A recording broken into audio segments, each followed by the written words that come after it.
तो 50,000 मानदेय मिलेंगे, साथ ही मिलेंगे एनपीएस का लाभ, न्यू पेंशन योजना का लाभ। लेकिन किनको मिलेंगे, कैसे मिलेंगे और क्यों मिलेंगे? मिलेंगे संविदा कर्मियों को। और संविदा कर्मी किसको मानती है सरकार, यह जो है कि आप लोगों को पूरी तरह से जानकारी ही नहीं होगा। नीतीश सरकार से हुई है हमारी बात, सारी चीज़ें हो गई है स्पष्ट। किनके बढ़ेंगे वेतन, किनको मिलेंगे 50,000 तक मानदेय, और जो है कि दोबारा वेतन वृद्धि होगा, और जो है कि एनपीएस के तहत न्यू पेंशन योजना का लाभ, और जो है कि तमाम तरह के जो भत्ते होते हैं जिसमें आवागमन भत्ता से लेकर आवास भत्ता, यात्रा भत्ता, मोबाइल भत्ता, ग्रेजुएटी पेंशन आदि तरह की जो स्कीमें होती है जो सरकार चलाती है राजकर्मियों के लिए, लेकिन जो है कि संविदा कर्मियों पर भी लागू करने का अनुशंसा 2015 में गठित चौधरी कमेटी की अनुशंसाओं के अनुरूप जो है कि संविदा कर्मियों के लिए सरकार ने लागू कर दिया है। और जो संविदा कर्मी वंचित हैं वे जो है कि इसके लाभार्थी होंगे। किंतु संविदा कर्मी किसको मानती है सरकार, यह जो है कि जानना उन सब छोटे बड़े लोगों के लिए ज़रूरी है जो सभी के सभी अपने आप को संविदा कर्मी ही समझने लगते हैं। इस चैनल से वीडियो बनती है संविदा कर्मियों के लिए, तो वह वर्गीकृत कर्मी, आउटसोर्स कर्मी, और जो है कि जितने अस्थायी कर्मी हैं, दैनिक कर्मी हैं, वे भी समझते हैं कि हम भी संविदा कर्मी हैं। किंतु सरकार चलता है नियम और कानून से।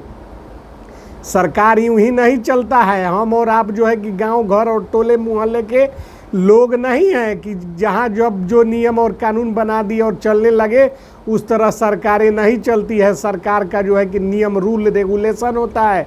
और सरकार किसको संविदा कर्मी मानती है यह आज एक बार फिर आपको हम समझा देंगे। और नीतीश सरकार से हमारी बात हुई है किनको मिलेंगे एनपीएस का लाभ, वेतन, पेंशन और तमाम तरह की जो योजनाएं चलती है राजकर्मियों के लिए, उसका लाभ किनको मिलेगा और क्यों वेतन बढ़ रहा है किसी का और किसी का वेतन क्यों नहीं बढ़ रहा है, इस सब कुछ को स्पष्ट किया है सरकार ने। तो वह हम आपको बताने जा रहे हैं। चैनल को सब्सक्राइब, वीडियो को लाइक और शेयर कर दीजिएगा। संविदा पर नियोजित साथियों, आज हम आपको बताएंगे कि सरकार किन संविदा कर्मियों को संविदा कर्मी मानती है और किन कर्मियों को जो है कि तमाम तरह की सुविधाएं मुहैया करवाती है और वेतन 25,000 से 30,000 अभी दे रही है। और कर्मचारी भविष्य निधि की राशि की कटौती भी उनकी हो रही है। और जो है कि एनपीएस न्यू पेंशन योजना का लाभ भी अब उनको मिलेगा। उनको ग्रेजुएटी पेंशन, रिटायरमेंट और साथ में साथ जो है कि तमाम जो भाता जो राजकर्मियों के लिए योजनाएं चलती हैं जिसमें यात्रा भाता, मोबाइल खर्च, आवास खर्च, मेडिकल खर्च और तमाम तरह की राशि जो है कि उनको दी जा रही है और जो वंचित है उनको मिलेंगी। लेकिन यह आप जान लीजिए, आपको यह जानकारी होनी चाहिए। जैसे कि हम उदाहरण दे रहे हैं कुछ कर्मियों का, कार्यपालक सहायक, लेखापाल, आईटी सहायक, तकनीकी सहायक, और जो है कि आपको बताते चले एनएचएम के तहत स्वास्थ्य विभाग में कार्यरत लाखों की संख्या में जो संविदा कर्मी हैं वे जो है कि संविदा कर्मी की श्रेणी में आते हैं। और सबसे छोटा उदाहरण मोटे तौर पर जिनको 60 वर्षों के लिए सरकार भविष्य में अस्थायी करने की योजना रखती है, जिनको जो है कि सरकार पहले भी अस्थायी कर चुकी है, उनको जो है कि संविदा कर्मी की श्रेणी में जो है कि सरकार रख रही है। जिनमें शिक्षा सेवक तालीमी मरकज, विकास मित्र जो है कि उदाहरण आपके लिए सबसे अच्छा उदाहरण आपके लिए हैं, क्योंकि जो है कि शिक्षा सेवक तालीमी मरकज विकास मित्रों को अस्थायी करते हुए 25,000 वेतन और जो है कि प्लस भत्तों को जोड़ दिया जाए तो 28 से 30,000 भुगतान ये लोग उठा रहे हैं। एक बार और सुन लीजिए, कार्यपालक सहायक, लेखापाल, आईटी सहायक, तकनीकी सहायक, ये जो है कि पंचायती राज विभाग के कर्मी हैं। और जो है कि शिक्षा सेवक तालीमी मरकज विकास मित्र, ये लोग संविदा कर्मी हैं। इनको जो है कि 60 साल के लिए अस्थायी किया गया है। और जो है कि इनके वेतन को तत्काल जो है कि 25 से 30,000 तक सरकार ने वृद्धि किया है। और इनको अन्य तरह की सुविधाएं भी सरकार दे रही है, जिनमें जो है कि एनपीएस स्कीम लागू करके नई पेंशन योजना से सरकार इनको बहुत जल्द जोड़ेगी और राजकर्मी भी घोषित कर सकती है। यह सारी सुविधाएं इन संविदा कर्मियों को प्राप्त है। और कुछ लोग जिनको सरकार संविदा कर्मी नहीं मानती है और उनको अस्थायी कर्मी, जिनको जो है कि अस्थायी कर्मी के रूप में रखे हुए हैं, वे लोग भली भांति इस चीज़ को जानते हैं, फिर भी अनजान बनकर चैनल पर कमेंट करते हैं कि हम संविदा कर्मी हैं, हमको जो है कि यह लाभ नहीं मिल रहा है। तो क्यों नहीं मिल रहा है? उन कर्मियों में आपको बताते चले, कुछ लोग को नियमों के विरुद्ध सरकार अनियमितता करके, तानाशाही करके जो है कि, और जो है कि उनके साथ जो है कि नाजायज और जुल्म, और जो है कि उनको जो है कि सता कर उनको जो है कि अस्थायी कर्मी की श्रेणी में ज़बरदस्ती रखे हुआ है। उन कर्मियों में आपको हम बता देना चाहते हैं, जिनको जो है कि सरकार अस्थायी कर्मी मानती है। हम सारे का उदाहरण तो नहीं दे सकते, कुछ कर्मियों का नाम हम आपको चुनिंदा कर्मियों का बता दे रहे हैं।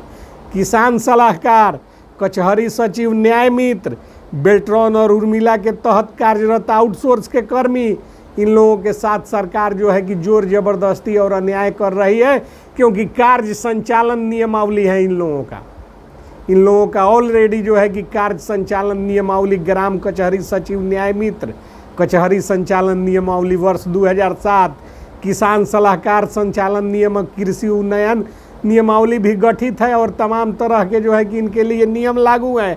उर्मिला और बेल्ट्रॉन के कर्मियों को सरकार अस्थायी कर्मी मानकर इनको जो है कि जीएसटी का और बिजली विभाग, मानव बल, इनको संविदा कर्मी की श्रेणी में नहीं मानती है सरकार, अस्थायी और आउटसोर्स कर्मी मानती है, और इनका जो है कि दोहन और शोषण करती है। और चूंकि जो है कि यह सारे नियम और नियमावली लागू होने के बावजूद भी यह एक प्रकार का धोखा है इनके साथ, एक प्रकार का जो है शोषण है, जिसका जो है कि उद्भेदन हम आज इस चैनल के माध्यम से कर रहे हैं। और भविष्य में इनको क्या लाभ मिलेंगे, कैसे इनका वेतन 50,000 होगा, और कैसे जो है कि इनको तमाम तरह एनपीएस का लाभ मिलेगा, वह भी हम आपको बताएंगे। अब आते हैं अवर्गीकृत कर्मी, जिनका कोई वर्ग नहीं है, वे कर्मी भी चैनल पर कमेंट करते हैं, सर हम तो संविदा कर्मी हैं, हमारा वेतन क्यों नहीं बढ़ा। तो आज स्थिति स्पष्ट कर दे रहे हैं। वे कर्मी स्वयं जानते हैं कि वे अवर्गीकृत कर्मी हैं। जैसे वार्ड सचिव, इसको 1 पैसा वेतन नहीं देती है सरकार, और जो है कि काम लेती है। विद्यालयों के सचिव, शिक्षा सचिव, जो विद्यालयों में शिक्षा समिति के सचिव हैं, उनको भी वेतन नहीं देती है सरकार, किंतु कर्मी के रूप में रखे हुए हैं। वार्ड सचिव को भी रखे हुए हैं। पीएचडी पंप ऑपरेटर, रात्रि प्रहरी, और जो है कि आपको बताते चले स्वच्छता कर्मी, जिनको सरकार कहती है कि जाओ भाई 30 रुपया पर हेड गांव में वसूली करके अपना जो है कि वेतन का भरपाई करो। तो ऐसे ऐसे कर्मी आप लोग जो है कि आज समझ पाए होंगे। और आप लोग के जानकारी के लिए बता दें कि जो संविदा कर्मी जिसको सरकार मानती है, उसको ऑलरेडी 30,000 से ऊपर 40,000, 50,000 और 30,000 तक वेतन मिल रहा है। उदाहरण के लिए एनएचएम स्वास्थ्य विभाग के तहत कार्यरत संविदा कर्मी, और जो है कि आपको बता दें पंचायती राज विभाग के तहत कार्यरत कार्यपालक सहायक, आईटी सहायक, लेखापाल आदि जो है कि कर्मी, और जो है कि बहुत सारे हैं। सबका जो है कि नाम रखना उचित नहीं है, समय नहीं है। और हमने आपको बताया कि ये अवर्गीकृत कर्मी, जिनको सरकार न वेतन देती है, न पेंशन देती है, न कोई सुविधा देती है, ये लोग हैं। अब जो है कि हमारी सरकार से जो बात हुई है उसके अनुसार नीतीश कुमार जो संविदा कर्मियों का वेतन पिछले सत्र में बढ़ा है, उनका वेतन एक बार फिर कार्यपालक सहायक, लेखापाल, आईटी सहायक, एनएचएम के लाखों के कर्मी, शिक्षा सेवक, तालीमी मरकज, विकास मित्रों का वेतन फिर बढ़ेगा।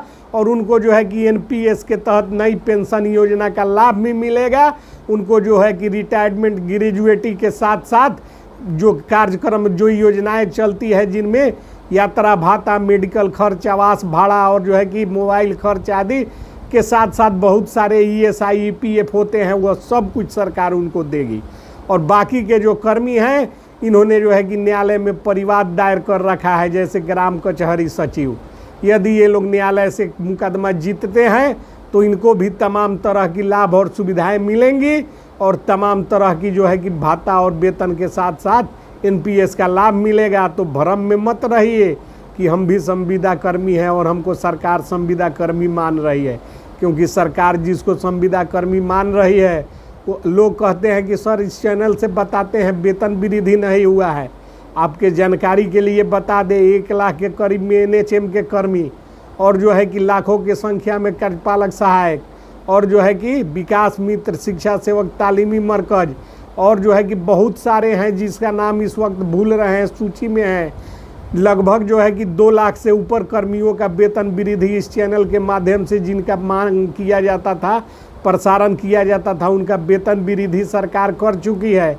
और लटके वही लोग हैं जिनको सरकार संविदा कर्मी नहीं मानती है, अस्थायी कर्मी मानती है। उसके लिए भी हम मुख्यमंत्री जी से बात किए हैं, सरकार से हमारी बात हुई है, आश्वासन मिला है कि इन लोगों का भी वेतन वृद्धि होगा। लेकिन वे लोग जो है कि पुनः 50,000 तक उनको जो है कि वेतन होगा और होने जा रहा है, जो लोग संविदा कर्मी हैं। और इन लोगों का जो है कि थोड़ा बेस कमो बेस वेतन वृद्धि सरकार करेगी। तो कमेंट करने से पहले जो है कि इस चीज़ को समझ लीजिए कि किसको सरकार संविदा कर्मी मानती है, किसको नहीं मानती है, और जो है कि क्या जुल्म किसके साथ हो रहा है, क्या जो है कि शोषण हो रहा है। और वेतन वृद्धि तो सबका हम करवा कर ही दम लेंगे, तब इस चैनल के माध्यम से जो है कि खुशखबरी सबको मिलेगा। तो जय हिंद जय भारत। चैनल को सब्सक्राइब, वीडियो को लाइक और शेयर कीजिए।